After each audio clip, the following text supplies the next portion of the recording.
High friends, welcome back to my channel. আর এখন কথা বলবো খাদান সিনেমাটা নিয়ে, যেটা আজকেই রিলিজ করেছে। এবং জানো যে গতকাল থেকে যে ধরনের অ্যাডভান্স বুকিংয়ের রেসপন্স পেয়েছে, রিসেন্ট টাইমের কোনো বাংলা ছবি এরকম রেসপন্স পেয়েছে বলে আমার মনে পড়ছে না বিগত 5-10 বছরের মধ্যে। দুর্ধর্ষ একটা ওপেনিং দিয়ে কিন্তু ছবিটা স্টার্ট করছে, ছবিটার ক্রেজ রয়েছে, কিন্তু আদতেও কি ছবিটা এতটা ভালো হয়েছে? ওয়ার্ড অফ মাউথ পাবলিসিটি কেমন হবে এই ছবিটা, সব কিছু কিন্তু ডিপেন্ড করবে হচ্ছে এই ছবিটা আসলে দর্শকদের কেমন লাগছে। কিন্তু আমার কেমন লেগেছে সেটা নিয়ে ডিটেলসে কথা বলবো এই ভিডিওতে। রিকোয়েস্ট একটাই, ভিডিওটা শুরু থেকে শেষ পর্যন্ত দেখো। আর কোনো কিছু যদি ভালো লেগে থাকে তাহলে ভিডিওটাকে লাইক, শেয়ার, চ্যানেলটাকে অবশ্যই সাবস্ক্রাইব করে নিও। দেখো, মূলত গল্পটা আমরা ট্রেলার থেকে যেটুকু বুঝতে পেরেছি সেটা হচ্ছে যে শ্যাম আর মোহন দুই বন্ধু, তারা বর্ডার ক্রস করে এই পারে এসছে এবং আসার পরে তারা ওই কলিয়ারি বেল্টে নিজেদের একটা ব্যবসা শুরু করেছে। ব্যবসা কিছুই না, সেটা হচ্ছে কলিয়ারির মানে খাদানের আর কি সিন্ডিকেটের ব্যবসা। তো এই জিনিসটা ওরা শুরু করেছে, কিছু অপরাধমূলক কাজকর্ম জুড়িয়ে রয়েছে, তার সঙ্গে জুড়েই রয়েছে আর কি।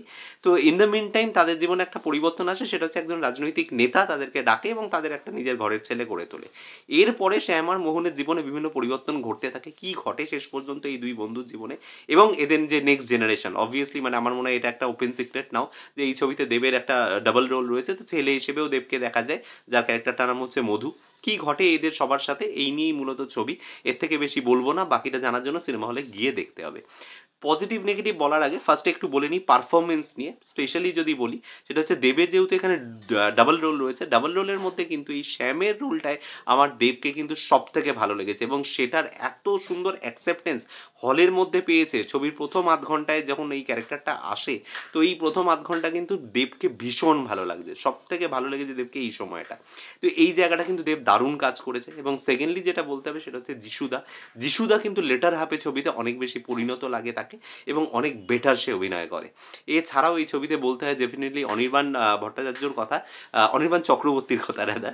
তো অনির্বাণ চক্রবর্তী এই ছবিতে মান্ডি বলে একটা ক্যারেক্টার করেছে এবং বেশ ভালো অভিনয় করেছে এবং তার ভার্সিটিলিটি কি আছে সেটা বোঝাই যায়। এই মানে একই মানে সপ্তাহে একটা ওয়েব সিরিজ, দুটো সিনেমাতে তার ছবি রিলিজ করছে, তো বোঝা যায়। যাই হোক, সেই নিয়ে বেশি কথা বলবো না, চলে আসি পজিটিভ এবং নেগেটিভ সাইডে। তো দেখো, প্রথম পজিটিভ যেটা আমার মনে হয়েছে, though it's a action packed film, it's a action film, masala movie, still পুরো ছবিটার না বিভিন্ন লেয়ারে music plays a very important part, যেটা কিন্তু আমার খুব ভালো লেগেছে। পুরো ছত্রে ছত্রে কিন্তু মিউজিক ছড়িয়ে রয়েছে এই গল্পটার মধ্যে।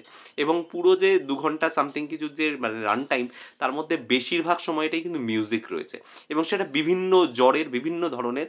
তার মধ্যে কিন্তু কোথাও বলতে পারো যে একটা মানে আমরা র‍্যাপ শুনতে পাচ্ছি, সেখানে কিন্তু বাপ এসেছের মতো গান শুনতে, রাজা এসেছে বলে ওই গানটা শুনতে পাচ্ছি, তারপর রাজা শুনতে পাচ্ছি, প্লাস মানে অনেক রকম ইভেন মানে কীর্তন, সমস্ত আঙ্গিকের মিউজিক কিন্তু এর মধ্যে আমরা পাচ্ছি।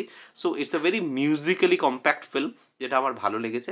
আরেকটা জিনিস যেটা বলবো সেটা হচ্ছে যে এই ছবিতে স্কেল আপ তো করাই হয়েছে। দেখো, ওই cinematography, BGM, editing, colour grading, এইসব টেকনিক্যাল পার্টে আমি বেশি কথা বলছি না, কারণ সেটা স্কেল আপ করা হয়েছে, সেটা ট্রেলার দেখেই বোঝা গেছে। এটা নিয়ে নতুন করে কিছু বলার নেই। বাট আরও কয়েকটা জিনিস যেটা আমার ভালো লেগেছে, সেটা হচ্ছে দেব এবং ইদিকা।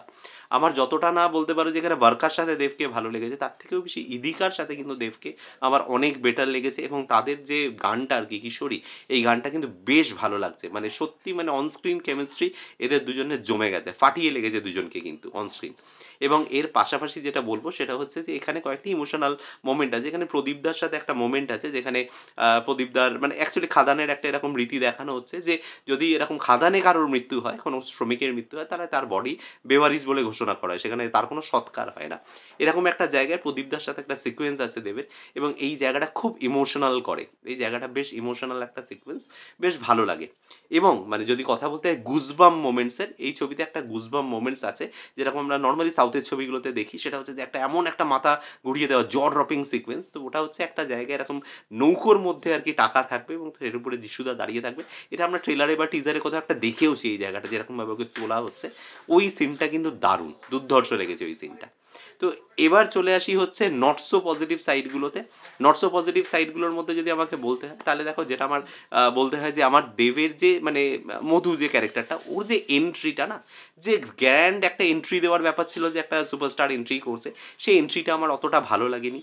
২ নম্বর যেটা বলবো সেটা হচ্ছে যেখানে বরকা মা হিসেবে যখন মানে ধরো দেবের সাথে যখন কথা বলছে, এই মায়ের ক্যারেক্টারে কিন্তু বরকাকে খুব উইক লেগেছে। এবং তার টোনাল কোয়ালিটি, ভয়েস, যিনি ডাবিং করে থাকুক না কেন বা বরকা নিজেও যদি করে থাকে, তার কিন্তু মানে একদম মানে ওইটা একেবারেই যাচ্ছে না, মানে ক্যারেক্টারের গ্র্যাভিটির সাথে একেবারেই যাচ্ছে না এই জিনিসটা। আর একটা জিনিস যেটা বলতে হবে সেটা হচ্ছে যে এই পার্টিকুলার ছবিতে ক্লাইম্যাক্স সিকোয়েন্স যেটা না, একটা কমার্শিয়াল ছবির ক্লাইম্যাক্স কিন্তু একটা খুব ইম্পর্টেন্ট রোল প্লে করে। আমার কোথাও গিয়ে মনে হয়েছে ক্লাইম্যাক্সটা আরও একটু ভালো হলে, মানে আরেকটু বেটার হতে পারতো। ঠিক ওই যে মজাটা, সেই মজাটা আমরা ক্লাইম্যাক্সে কিন্তু পেলাম না যতটা এক্সপেক্ট করে গেছিলাম। But overall as a masala movie, as a commercial film, এত লজিক খুঁজলে হবে না।